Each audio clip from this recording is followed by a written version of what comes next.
अस्सलाम वालेकुम, welcome to my channel. कैसे हैं आप लोग। आज की वीडियो में लेक्चर नंबर 28 करेंगे हम लीनियर अलजेब्रा का eigen values and eigen vectors. इसको आइगन भी पढ़ते हैं, आइगन भी पढ़ते हैं, आपको जो पसंद आए आप पढ़ लें। अच्छा, किसी भी मैट्रिक्स की आइगन वैल्यूज़ या आइगन वेक्टर्स कैसे फाइंड किए जाते हैं वो हम इसमें पढ़ेंगे, लेकिन उससे पहले एक दो छोटे छोटे पॉइंट्स हैं जो हम डिस्कस कर लेते हैं। देखिए, फिक्स्ड पॉइंट क्या होता है। A fixed point of n cross n matrix A is a vector x, यानी आपके पास एक इक्वेशन है इस फॉर्म की ax is equal to x। तो इसमें ये जो x है ना, ये हमारा फिक्स्ड पॉइंट कहलाता है, ठीक है। और अगर ये x इक्वल टू 0 हो जाए तो हम इसे ट्रिवियल फिक्स्ड पॉइंट कहते हैं। ये हमने ऑलरेडी पढ़ा हुआ है ना कि अगर सोल्यूशन हमारा 0 हो जाए, वेरिएबल के आंसर 0 आ जाएँ तो फिर हम उसे ट्रिवियल सोल्यूशन कहते हैं। तो यहाँ पे भी ये जो वेक्टर x है ना, कि अगर आप एक मैट्रिक्स A है उसको एक वेक्टर x के साथ मल्टीप्लाई करते हो, आंसर दोबारा से x ही आ जाता है। तो ऐसी सूरत में ये जो x होता है ये हम कहते हैं ये फिक्स्ड पॉइंट है, ठीक है। अब हर स्क्वायर मैट्रिक्स का कम से कम एक फिक्स्ड पॉइंट तो लाजमी एग्जिस्ट करता है, और कुछ नहीं तो वो 0 वाला लाजमी एग्जिस्ट करेगा, x इज़ इक्वल टू 0। अब इसमें अगर x 0 हो गया है, यानी ax इज़ इक्वल टू आपके पास आ गया है 0, यानी इस x की जगह पे 0 आ गया, तो हम कहते हैं कि ये ट्रिवियल फिक्स्ड पॉइंट है। और अगर 0 नहीं आएगा तो वो नॉन ट्रिवियल हो जाएगा, ठीक है। अब यहाँ से एक इक्वेशन हमने बनानी है कि देखिए हमारे पास ax is equal to x है ना। अब x के साथ कुछ मल्टीप्लाई नहीं हो रहा तो हम कहते हैं 1 मल्टीप्लाई हो रहा होता है। नॉर्मल नंबर्स में, आप रियल नंबर्स में अगर कुछ मल्टीप्लाई नहीं हो रहा होता तो हम 1 कहते हैं। लेकिन यहाँ पे इस वेक्टर x के साथ यहाँ पे एक मैट्रिक्स मल्टीप्लाई हो रहा है। सामने भी सेम नोटेशन बनाने के लिए इस मैट्रिक्स, इसके साथ एक मैट्रिक्स मल्टीप्लाई करना पड़ेगा। तो 1 की बजाय हम यहाँ पे आई मल्टीप्लाई करेंगे, क्योंकि मैट्रिसेस में 1 का रोल तो आइडेंटिटी मैट्रिक्स प्ले करता है। तो यहाँ पे हमने x के साथ आई मल्टीप्लाई कर दिया।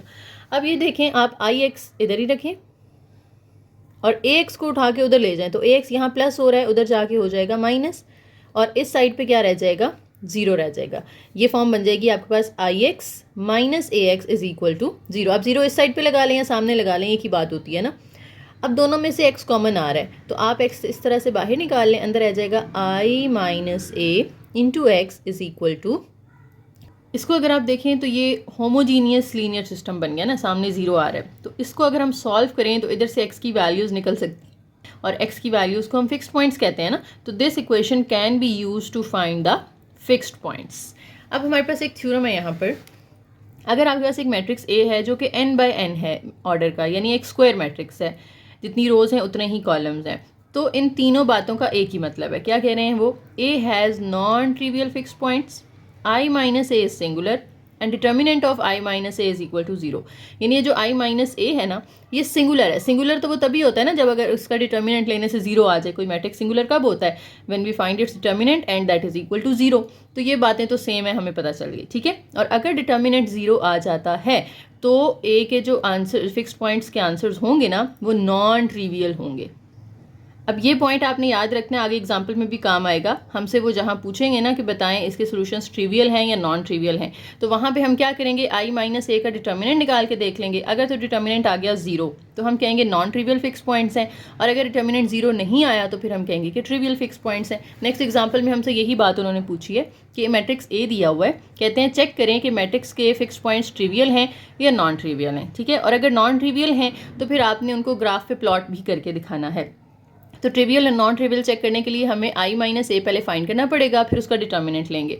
तो पहले हम निकाल लेते हैं i minus a।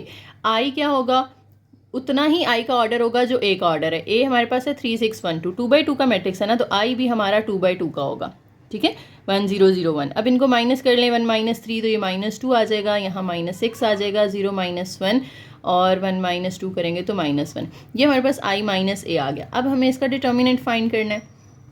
i minus a का डिटर्मिनेंट लेने के लिए हम क्रॉस मल्टीप्लाई करते हैं ना, -2 को -1 से मल्टीप्लाई करें, +2 हो जाएगा, डिटर्मिनेंट का माइनस आएगा, 6 1 जार ये 6 हो जाएगा। तो डिटर्मिनेंट हमारा आ गया 4। हालांकि हमें डिटर्मिनेंट क्या चाहिए था, 0 चाहिए था ना नॉन ट्रिवियल के लिए, लेकिन हमारा ये 0 के इक्वल तो नहीं आया। सो इसके जो फिक्स्ड पॉइंट्स हैं दे आर ट्रिवियल, ठीक है। नीचे आपने इस तरह से लिख देना है कि इसके फिक्स्ड पॉइंट्स जो हैं वो ट्रिवियल होंगे, और जब ट्रिवियल हैं तो फिर हम उन्हें प्लॉट नहीं करेंगे उसके ऊपर। जब नॉन ट्रिवियल होते हैं फिर आपने उसका ग्राफ प्लॉट करना होता है, ठीक है। अब सेकंड में आप चेक करें 0 2 0 1, इसी तरीके से i माइनस a करना है, a की वैल्यू बस चेंज हो जाएगी। जो आंसर आएगा उसका डिटर्मिनेंट लेना है, तो उसका आंसर आपका आ जाएगा 0। जब डिटर्मिनेंट 0 आ जाएगा तो फिर आप कहेंगे कि इसके जो फिक्स्ड पॉइंट्स हैं they are non trivial fixed points, और फिर उनको आपने प्लॉट भी करके दिखाना है। कैसे प्लॉट करना है, उसके लिए हमें पहले फिक्स्ड पॉइंट्स फाइंड करने पड़ेंगे ना। जब तक आपके पास x की वैल्यूज़ नहीं होंगी, फिक्स्ड पॉइंट हम किसे कहते हैं, हम x को कहते हैं ना, तो जब तक x की वैल्यूज़ नहीं होंगी तब तक आप उसको प्लॉट नहीं कर सकते। तो पहले हमें x की वैल्यूज़ फाइंड करनी पड़ेंगी, क्योंकि वो नॉन ट्रिवियल हैं तो 0 तो नहीं होंगी, 0 के अलावा कुछ और होंगी। अब उसको फाइंड कैसे करना है आपने, इस इक्वेशन को यूज़ करते हुए, अभी जो हमने पीछे बनाई थी i माइनस A into x is equal to 0। I minus A का जो आंसर आया था इसका, हमारा सेकेंड पार्ट का, वो आया था 1 माइनस 2 0 0, तो वो लिखते हैं इसकी जगह पे। x की जगह पे वेरिएबल्स आ जाएंगे एक्स वाई, क्योंकि 2/2 का यहाँ पे मैट्रिक्स है ना, तो 2 ही वेरिएबल्स आएंगे। आप चाहें तो x1 x2 कह दें, x और y कह दें, आपकी मर्जी है, ठीक है। और इक्वल के सामने 0 है तो इक्वल के सामने 0 वेक्टर आ जाएगा, उसमें भी 2 ही एंट्रीज होंगी क्योंकि 2 वेरिएबल्स हैं, ठीक है। अब देखिए इनको अगर मैं मल्टीप्लाई करूँ फर्स्ट रो को फर्स्ट कॉलम से, तो ये इससे मल्टीप्लाई होके आ जाएगा x minus 2y is equal to 0, और ये 0x 0y is equal to 0, तो ये तो 0 इज इक्वल टू 0 आ जाएगा। तो 2 इक्वेशंस बन गई हैं। यहाँ से तो x की वैल्यू निकल आएगी ना, यानी x को मैं इधर ही रखूँ तो 2y उधर जाके प्लस हो जाएगा। तो y यहाँ से निकालना था हमने सेकेंड रो से, लेकिन y है ही नहीं यहाँ पे, तो y क्या होगा हमारा यहाँ पे फ्री वेरिएबल होगा। जब ये फ्री वेरिएबल है तो x की वैल्यू यही रहेगी 2y, ठीक है। तो अब हम अपना वो सोल्यूशन बना लेते हैं। हम इस तरह लिखते होते थे ना, x1 x2, यहाँ पे सॉरी हम x और y ले रहे हैं, x2 नहीं है, ठीक है। तो x और y के आंसर्स हम यहाँ पे लिख लेते हैं। x का आंसर हमारा आया है 2y, और y को हम y ही रहने देंगे क्योंकि वो फ्री वेरिएबल है। अब यहाँ से देखें तो y कॉमन आ रहा है, अंदर रह जाएगा 2 और 1, तो ये हमारे पास सोल्यूशन आ गया हमारा 2,1। पहली वैल्यू और दूसरी वैल्यू जो है x और y की वैल्यूज़ आ गई ना, तो 2,1 हमारे पास हमारा सोल्यूशन आ गया। इसको अब आपने प्लॉट कर देना है। तो ग्राफ के ऊपर इस तरह से, यहाँ पे आपको पता है पॉजिटिव साइड होती है x की, यहाँ y की पॉजिटिव साइड होती है। ये लेट से 1 और 2 है, ऊपर जाएँ तो यहाँ पे 1 और 2 है। तो x की वैल्यू 2 है, y की 1 है। x की ये वैल्यू है 2, इससे ऊपर जाना है आपने, y की वैल्यू 1 से इधर आना है आपने, तो दोनों जहाँ पे मिलेंगे ये हमारा पॉइंट हो जाएगा 2 1, और इसको आपने ओरिजिन से ज्वाइन करवा के इस तरह से इसमें से लाइन पास करवा देनी है। तो ये हमारी इक्वेशन बन जाएगी किसकी, जो हमने ये पॉइंट प्लॉट किया है। अच्छा, हमने अभी इक्वेशन पीछे पढ़ी है ax is equal to x, और हमने खुद से यहाँ पे i मल्टीप्लाई किया था। लेट से यहाँ पे मैट्रिक्स की बजाय कोई स्केलर नंबर मल्टीप्लाई हो रहा है, उस स्केलर नंबर को हम यहाँ पे लैम्डा बोल रहे हैं, ठीक है, लैम्डा। अब ये स्केलर नंबर है, मैट्रिक्स नहीं है। ये स्केलर नंबर जब इस वेक्टर x के साथ मल्टीप्लाई होता है तो हमें ax के इक्वल आंसर देता है, यानी इस साइड का आंसर और इस साइड का आंसर सेम हो जाता है। तो ये जो लैम्डा हमारा है ना scalar number, this is called the eigen value of this matrix A, ठीक है। तो सिंपल सी डेफिनेशन है इसकी। आपके पास एक A है मैट्रिक्स जो स्क्वायर मैट्रिक्स है, n बाय n का मैट्रिक्स है, तो लैम्डा एक स्केलर है, उसको हम आइगन वैल्यू कहते हैं अगर आपके पास ये इक्वेशन सेटिस्फाई हो रही है ax is equal to lambda x. जो x है ना वो नॉन जीरो होना चाहिए, क्योंकि अगर वो जीरो होगा तो फिर लैम्डा भी जीरो हो जाएगा, ठीक है। तो lambda eigen value of a हो सकती है अगर वो ax is equal to lambda x को सेटिस्फाई करे, and x should be a non zero vector, ठीक है। अब इसमें जो x की वैल्यूज आएंगी ना, ये जो वेक्टर x है, यानी लैम्डा, तो आपको पता चल गया कि लैम्डा क्या है, यहाँ पे हमारे पास आइगन वैल्यू है। अब ये जो x के आंसर्स आएंगे, जिस तरह से हमने यहाँ पे ऊपर वेक्टर फाइंड किया है 2 1, इस तरह से आप वेक्टर्स जब फाइंड करेंगे तो वो जो फिक्स्ड पॉइंट्स होंगे ना, यानी x की वैल्यूज होंगी, उन्हें हम कहेंगे आइगन वेक्टर्स। आइगन वैल्यू क्या है, लैम्डा है, और आइगन वेक्टर्स क्या है, वो x के आंसर्स हैं। एग्जाम्पल करते हैं तो ये मजीद आपका क्लियर हो जाएगा। नेक्स्ट एग्जाम्पल नंबर 2 है, हमारे पास एक वेक्टर a दिया हुआ है आपको, एक मैट्रिक्स A है, वेक्टर U है, वेक्टर V है। कहते हैं बताएं U and V eigen vectors हो सकते हैं A के। तो ये आपको जो एक्सरसाइज है उसमें भी इस तरह के सवाल दिए हुए हैं कि आपको कोई वेक्टर दे दिया जाए और बताना हो आपने कि क्या ये आइगन वेक्टर ऑफ A हो सकता है या नहीं हो सकता। तो हमने अभी पढ़ा है कि इक्वेशन सेटिस्फाई होनी चाहिए ना, ax is equal to lambda x वाली। तो हम x की जगह यहाँ पे पहले u को रख के चेक कर लेते हैं, फिर v को रख के चेक कर लेंगे। तो ax की बजाय हम यहाँ पे au लिख लेते हैं। तो a लिखेंगे हम 1 6 5 2, उसके साथ u लिख लेंगे जो कि है 6 - 5। मल्टीप्लाई करके देखते हैं कि क्या ये चीज़ बनती है या नहीं बनती है। फर्स्ट रो को फर्स्ट कॉलम से मल्टीप्लाई करें तो 6 1 जार 6 -6 5 जार 30। फिर सेकंड रो को करें 5 6 जार 30 -10, तो ये हमारे पास आ जाएगा ऊपर -24 और नीचे 20। अब देखें क्या इसमें से कुछ कॉमन आ रहा है। दोनों कौन से टेबल पे जा रहे हैं, 24 और 20, ये दोनों 4 के टेबल पे जाते हैं। अगर मैं 4 कॉमन ले लूँ तो 4 6 आर और 4 5 आर, ठीक है। तो 6 और 5 आ गया यहाँ पर, और u की वैल्यू भी 6 और 5 थी, लेकिन 6 पॉजिटिव था 5 नेगेटिव। यहाँ पे 6 नेगेटिव है 5 पॉजिटिव, तो हम माइनस भी कॉमन ले लेते हैं। जब माइनस कॉमन लेंगे तो अंदर अब साइंस चेंज हो जाएंगे। तो देखें ये -4 और ये वापस u ही आ गया है मेरे पास। तो a u को मैंने किस फॉर्म में कन्वर्ट कर लिया, ए यू इक्वल आ गया -4u के, यानी u वापस आ गया और उसके साथ एक स्केलर नंबर मल्टीप्लाई हो रहा है, और इस स्केलर नंबर को हम क्या कहते हैं, हम लेमडा कहते हैं।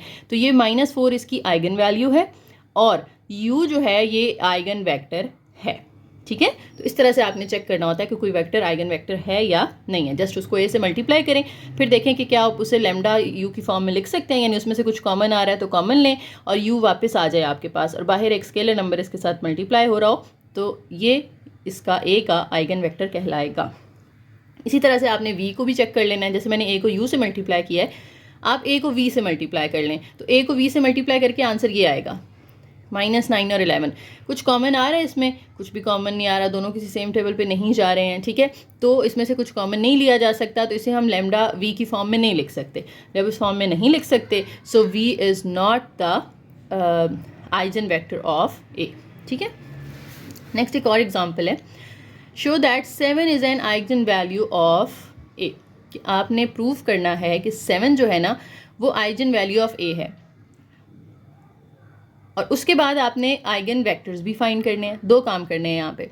अच्छा, अगर 7 एक आइगन वैल्यू है तो हमने जो अभी इक्वेशन पढ़ी थी पीछे ax is equal to lambda x वाली, इसमें मैं अब लेमडा की जगह पे 7 पुट कर दूंगी ना, क्योंकि 7 वो कह रहे हैं कि आइगन वैल्यू है, ये हमने प्रूव करना है, ठीक है। तो लेमडा की जगह पे 7 पुट कर दें। अब इसको भी हम इक्वेशन फॉर्म में बना लेते हैं, क्योंकि हमें इसके वेक्टर्स भी फाइंड करने हैं। तो वेक्टर्स फाइंड करने के लिए हमें इसको होमोजीनियस इक्वेशन बनाना पड़ेगा। तो होमोजीनियस इक्वेशन हम स्टैंडर्ड लिख लेते हैं, हमने भी पीछे पढ़ी थी, ax माइनस आई एक्स होती है, फिर आप उसमें से x कॉमन ले लेते हो तो अंदर a माइनस आई, या फिर i माइनस ए, एक ही बात है, a में से i माइनस कर लो या i में से a माइनस कर लो। तो ये फॉर्म बनानी है। तो अब देखो इधर भी 7 और x के साथ दरमियान में कुछ नहीं है, तो हम खुद से इधर आइडेंटिटी मैट्रिक्स मल्टीप्लाई कर सकते हैं ना। जैसे हर जगह 1 खुद से मल्टीप्लाई किया जा सकता है, इसी तरह से i भी किया जा सकता है। अब इसको इधर शिफ्ट कर दें आप, तो ax माइनस 7ix हो जाएगा, सामने 0। अब इन दोनों में से आप x कॉमन ले लें तो अंदर a माइनस 7i रह जाएगा, ठीक है। तो ये हमारे पास होमोजीनियस इक्वेशन बन गई है। अब हम इसको सॉल्व करके फिर आइगन वेक्टर्स जो है वो फाइंड कर सकते हैं। अब इसको सॉल्व करने के लिए हमें ये चीज़ निकालनी पड़ेगी, a माइनस 7i, तो a लिखेंगे, -7 इंटू आई लिखेंगे। तो a की वैल्यू हमें दी हुई है यहाँ पे 1652, -7 इंटू आई क्या होगा, 1001 होगा। आइडेंटिटी मैट्रिक्स वही ऑर्डर होगा जो a का ऑर्डर है, ठीक है। अब पहले 7 को अंदर मल्टीप्लाई कर लेते हैं, 1652 वैसे ही रहने दें, -7 अंदर जाएगा तो 7007 हो जाएगा। अब इन दोनों को आप माइनस कर दें, 1 माइनस 7 -6 आ जाएगा, फिर यहाँ पे 6 आ जाएगा, यहाँ पे 5 और यहाँ पे -5। तो ये मेरे पास a माइनस 7i तो आ गया। अब देखें, अगर इसके हमने आइगन वेक्टर्स फाइंड करने हैं तो ज़रूरी है ना कि इसका डिटर्मिनेंट 0 हो, यानी नॉन ट्रिवियल सोल्यूशन हो, तभी हम आगे इसको सॉल्व कर सकते हैं। तो अगर आप इसका डिटर्मिनेंट लेके देखो, 6 5 are 30 -6 5 are 30, तो वो 0 ही आता है। तो अगर ये 0 है तो मतलब इसके नॉन ट्रिवियल सोल्यूशन एग्जिस्ट करते हैं, और अगर नॉन ट्रिवियल सोल्यूशन एग्जिस्ट करते हैं तो फिर हम इसको आगे सॉल्व कर सकते हैं। अगर ये 0 नहीं आता तो फिर ये इसका पॉसिबल ही नहीं था सोल्यूशन, हमने इसको इधर ही स्टॉप कर देना था, ठीक है। अब देखें यहाँ पे इसको सॉल्व कैसे करना है। हमने इसका ऑगमेंटेड मैट्रिक्स लिखना है। ऑगमेंटेड मैट्रिक्स कैसे बनेगा कि a माइनस 7i का जो आंसर आया वो लिखें, -6 6 5 -5, और इसके सामने 0 0, क्योंकि होमोजीनियस में ये इक्वेशन जो होती है ये इक्वल टू 0 होती है ना, तो आपने इसको 0 0 लास्ट वाला कॉलम लिख लेना है। ऑगमेंटेड मैट्रिक्स लिखने के बाद इसको कन्वर्ट कर लें आप एचलॉन में या रिड्यूस्ड एचलॉन में। इसको 1 बनाना है पहले, तो आप क्या करें, आप R1 को डिवाइड कर दें 6 के साथ, -6 के साथ, क्योंकि माइनस भी ख़त्म करना है, ये चीज़ आ जाएगी और सेकंड रो सेम रहेगी। अब इसको बनाना है 0, तो आपको R2 में चेंज लाना है, उसमें से माइनस कर देंगे आप ये 5R1। ये ऑपरेशन आप अप्लाई करेंगे। इसके बाद एक और ऑपरेशन, बस ये एक से, हाँ एक ऑपरेशन अप्लाई करेंगे तो यहाँ पे हमारे पास आ जाएगा पूरी रो 0 0 0 हो जाएगी। तो ऊपर आ गया 1 -1 0 और नीचे 0 0 0। अब देखें यहाँ पर 1 -1 और 0, यहाँ से हम देखें ये x1 x2 और इक्वल टू 0 फर्स्ट इक्वेशन बना सकते हैं ना, x1 - x2 is equal to 0।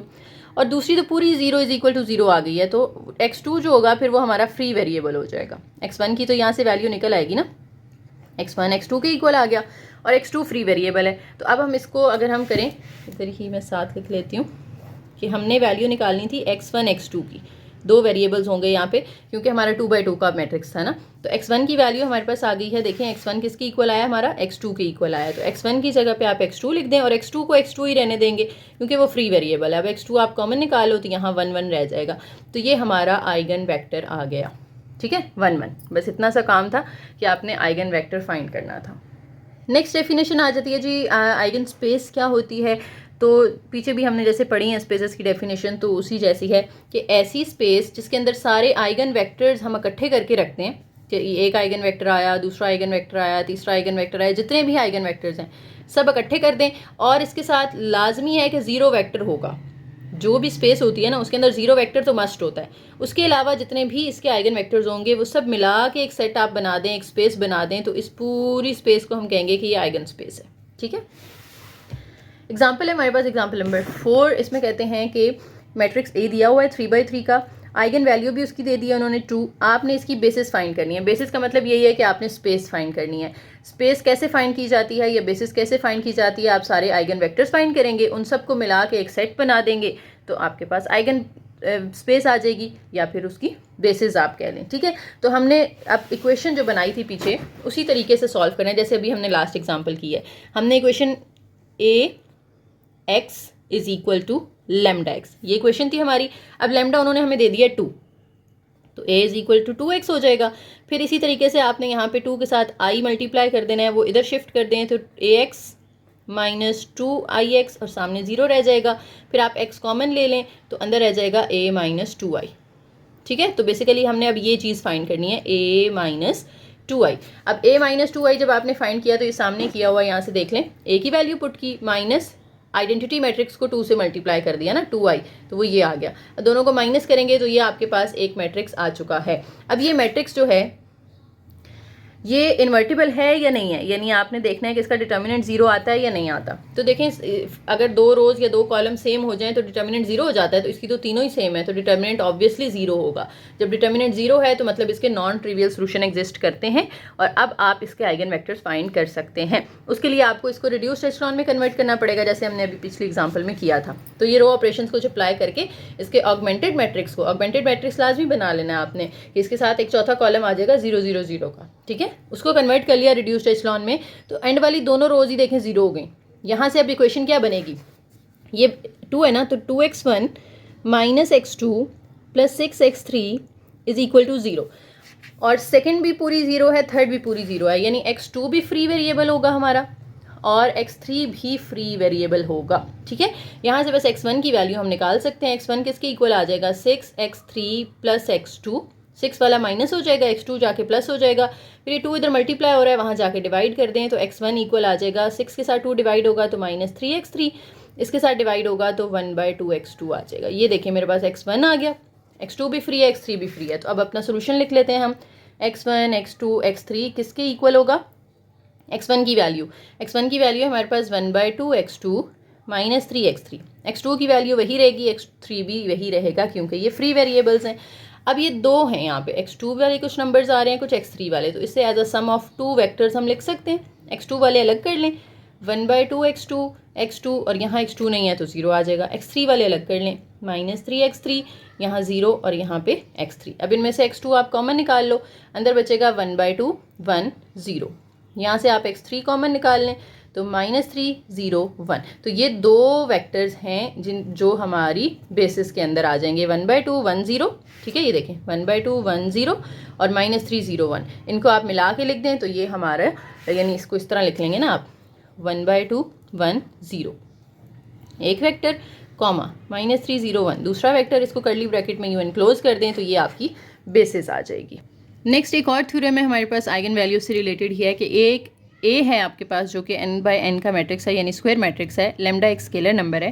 तो ये तीनों अगर बातें आप पढ़ें तो तीनों का एक ही मतलब है कि लेमडा एक आइगन वैल्यू ऑफ ए है lambda is a solution of this equation, जो determinant lambda I minus A is equal to 0 है, या ये जो सिस्टम ऑफ इक्वेशन बनता है इसके नॉन ट्रिवियल सोल्यूशन होते हैं। तो तीनों की एक ही बात है ना, हमने पढ़ा था कि लेमडा अगर आइगन वैल्यू है तो इस इक्वेशन को सेटिस्फाई करेगी, और अगर ये इक्वेशन सेटिस्फाई हो रही है यानी डिटर्मिनेंट हमारा 0 आ रहा है तो नॉन ट्रिवियल सोल्यूशन एग्जिस्ट करते हैं। तो तीनों का एक ही मतलब है। नेक्स्ट आ जाता है जी eigenvalues of triangular matrices. Triangular matrices में अब अपर ट्रायंगुलर भी आ जाते हैं, लोअर ट्रायंगुलर भी आ जाते हैं, और डायगोनल मैट्रिसेस भी आ जाते हैं। तो आपने बस सिंपल सी बात याद रखनी है, कोई भी अपर ट्रायंगुलर या लोअर ट्रायंगुलर मैट्रिक्स आपके पास आ जाए तो उसमें जो डायगोनल एंट्रीज होती हैं ना वो सारी आइगन वैल्यूज़ होती हैं। फॉर एग्जांपल मेरे पास यहाँ पे है 1 0 0 2 6 0 एंड लेट्स से यहाँ पे 3 8 और 8 आ रहा है लेट्स से, ठीक है। अब देखो ये मेन डायगोनल है हमारा, इस डायगोनल के ऊपर सारे ज़ीरो हैं, तो ये लोअर ट्रायंगुलर बन गया ना कि लोअर एंट्रीज नॉन जीरो है, ऊपर सारे जीरो हैं। तो लोअर ट्रायंगुलर में अब इसकी जो डायगोनल एंट्रीज हैं वो कौन कौन सी हैं, 1 6 और 8, और इसकी आइगन वैल्यूज़ भी 3 होंगी, lambda 1 lambda 2 and lambda 3। Lambda 1 1 होगा, लैम्डा 2 6 होगा, लैम्डा 3 8 होगा। तो ये सिंपल सी बात आपने याद रखनी है। तो अब यहाँ से एक बड़ा आसान सा पॉइंट हमें मिल गया है कि आपको कोई भी वेक्टर कोई भी मैट्रिक्स दिया हुआ है और आपको कहा जा रहा है कि आप उसकी आइगन वैल्यूज़ निकालो, तो आप उसे एचलॉन या रिड्यूस्ड एचलॉन में कन्वर्ट कर लो। उसमें क्या होगा कि नीचे वाले सारे, यानी इसको आप 1 बनाएंगे, नीचे वाले सारे 0 हो जाएंगे, फिर ये भी 0 हो जाएगा। तो आप उसकी आइगन वैल्यूज़ फिर डायगोनल एलिमेंट्स को देख के बड़ी आसानी से बता सकते हैं, ठीक है। अच्छा, अब अगर ट्रायंगुलर मैट्रिक्स की आइगन वैल्यूज़ तो हमने देख ली कैसे निकालते हैं। अगर इसकी इक्वेशन बनानी है हमने, यानी determinant of lambda I minus A वाला जो था, ए माइनस लेमडा आई कर लें या लेमडा आई माइनस ए कर लें, एक ही बात है। ये इक्वेशन अगर आपने बनानी है उसका क्या तरीका होता है, उसका ये तरीका होता है कि लेमडा में से ये पहली वैल्यू माइनस करें, लेमडा माइनस 1, ये एक फैक्टर बना लें, फिर लेमडा माइनस 6 करें, फिर लेमडा माइनस 8 करें। इन तीनों को मल्टीप्लाई करके जो आंसर आएगा ना वो इसकी करेक्टरिस्टिक इक्वेशन होगी। इसे हम बोलते हैं करेक्टरिस्टिक इक्वेशन, ठीक है। ये आपने एमसीक्यूज़ के लिए भी याद रखना है। Determinant of A minus lambda I जो है इसको हम इज इक्वल टू 0 हो तो इसे हम बोलते हैं करेक्टरिस्टिक इक्वेशन। तो ये करेक्टरिस्टिक इक्वेशन होगी हमारी, ठीक है। इसी से रिलेटेड एग्जांपल आ गई, आगे कर लेते हैं जी। देखें आपके पास पहले थ्योरम पढ़ लेते हैं। ट्रायंगुलर मैट्रिक्स है आपके पास, वो अपर ट्रायंगुलर भी हो सकता है, लोअर ट्रायंगुलर भी हो सकता है, और डायगोनल मैट्रिक्स भी हो सकता है। डायगोनल हमने पढ़ा है ना कि जिसमें मेन डायगोनल नॉन जीरो होते हैं, बाकी सारे जीरो होते हैं। Then eigen values of A are the entries of the main diagonal. जो भी मेन डायगोनल पे नंबर्स होंगे वो सारे के सारे हमारी आइगन वैल्यूज हो जाएंगी। अब देखिए यहाँ पे हमारे पास एक मैट्रिक्स दिया हुआ है, अगर आप गौर करें तो ये लोअर ट्रायंगुलर है क्योंकि ये डायगोनल एंट्रीज हैं और इसके ऊपर सारे जीरो हैं, नीचे नॉन जीरो हैं, तो ये ट्रायंगुलर तो है। अब इसकी आइगन वैल्यूज़ कितनी होंगी, 4, 1 2 3 3 होंगी क्योंकि 2 तो सेम है। तो इसकी आइगन वैल्यूज़ होंगी लेमडा 1 जो कि 1/2 है, लेमडा 2, लेमडा 3 भी 6 और लेमडा 4 भी 6। तो वो हम एक ही दफ़ा लिखेंगे, जो रिपीट हो रही होती है ना वो बार बार नहीं लिखनी होती हैं आपने, एक ही दफ़ा। तो 3 इसकी आइगन वैल्यूज़ हैं। अब वो कहते हैं कि इसकी कैरेक्टरिस्टिक इक्वेशन भी बनाएं बाय इंस्पेक्शन, तो कैरेक्टरिस्टिक पॉलिनोमियल भी बनाएं इसकी।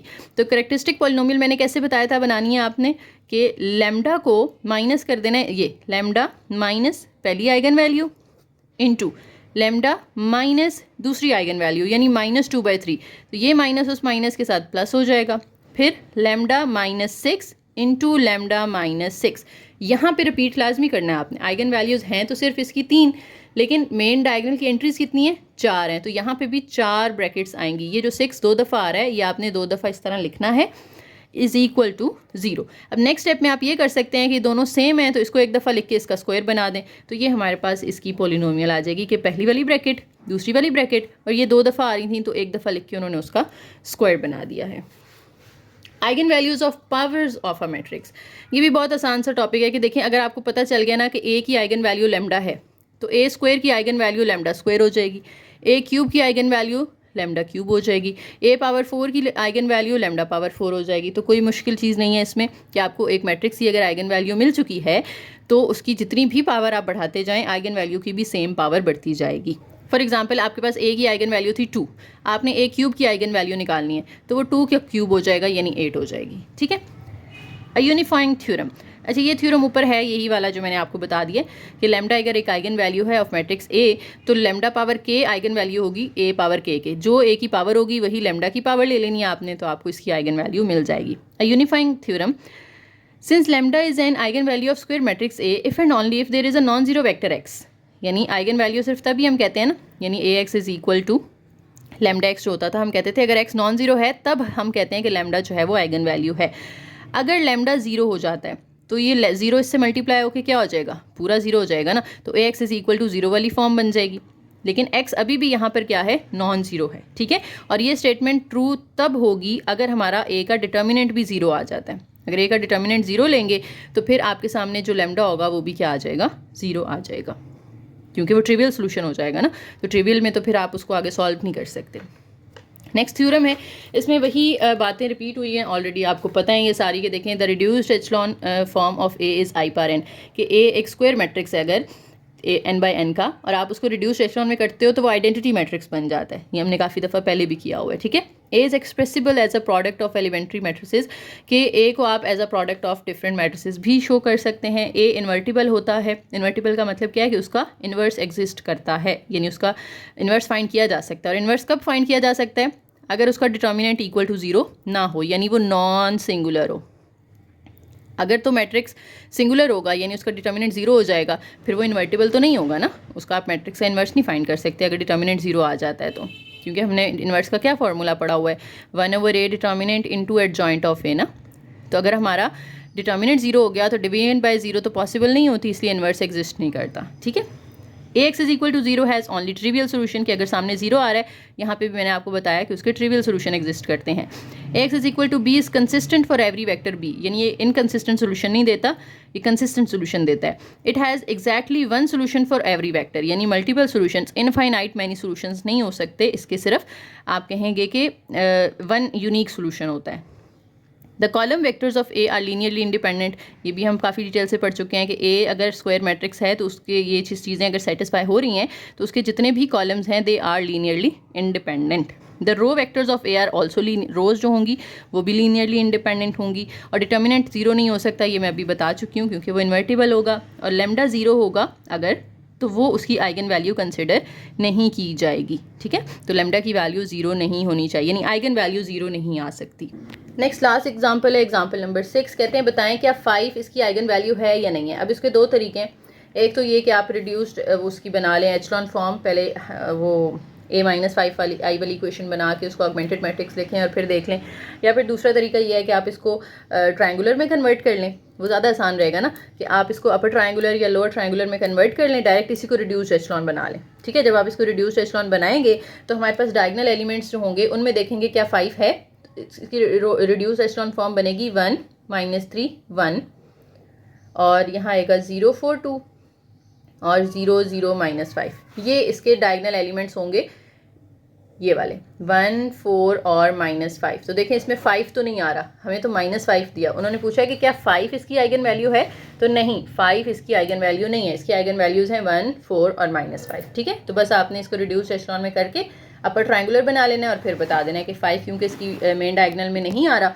सो 5 is not an eigen value of this. Second question में उन्होंने हमसे पूछा है कि अगर ए की आइगन वैल्यू जो है वो हमें दी हुई है, x is an eigen vector, यानी x जो है वो आइगन वेक्टर है करस्पॉन्डिंग टू लैम्डा, यानी लैम्डा x जो है वो ax के इक्वल है, ये क्वेश्चन सेटिस्फाई हो रही है। तो आपने a³ x बताना है कि वो किसके इक्वल होगा। तो अभी हमने पीछे पढ़ा है ना कि अगर a की आइगन वैल्यू लैम्डा है तो a³ की आइगन वैल्यू क्या होगी, लैम्डा क्यूब हो जाएगी, जो a की पावर है वही लैम्डा की पावर आ जाती है, तो a³ x is equal to आ जाएगा लैम्डा क्यूब x के। बस ये एक स्टेप में आपने बता देना है, ठीक है। साथ रेफरेंस दे देना है कि ये वाला थ्योरम हमने यूज़ किया है कि a power k lambda power k वाला, कि जो a की पावर होती है वही साथ में x की पावर आ जाती है, ठीक है। तो यहाँ पे आपका ये लेक्चर ख़त्म हो गया है, कोई ज़्यादा मुश्किल चीज़ें नहीं थी, बस आइगन वैल्यूज़ और आइगन वेक्टर्स दो मेन टॉपिक थे। उम्मीद है आप लोगों को समझ आ गए होंगे। वीडियो पसंद आई हो तो लाइक करें, शेयर करें, चैनल को ज़रूर सब्सक्राइब कीजिएगा और एक प्यारा सा कमेंट करके जाइएगा। थैंक यू, अल्लाह हाफिज़।